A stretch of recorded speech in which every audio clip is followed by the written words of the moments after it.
Welcome to the Windows Computer and Technology channel. Were you planning to buy a smartphone this year or change your old smartphone for a new one? It seems that less and less people are interested in doing so.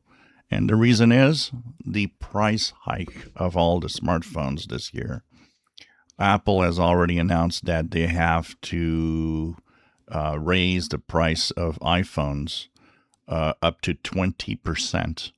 And other manufacturers with Android phones also mentioned that they will have to hike the price of their phones.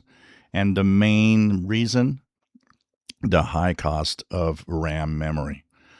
The RAM memory chips, if you've looked at prices in the last year and a half, have skyrocketed. And this is due to the AI data centers that are very, very hungry on RAM.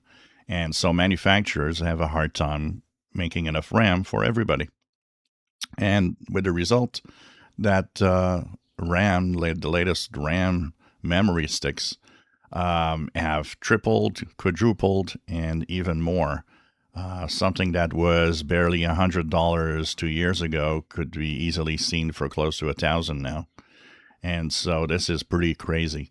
So, of course, all the manufacturers are stuck with that. Even the PC makers are stuck with that. So for smartphone sales, the predictions are that they might drop 15 to 20%. So a lot less people will be buying phones this year due to the hike in price of the phones. And of course, everything else around it, our lives are getting more and more expensive. So kind of pretty crazy what's happening out there right now. If you enjoy my videos, please subscribe, give us thumbs up. Thank you for watching.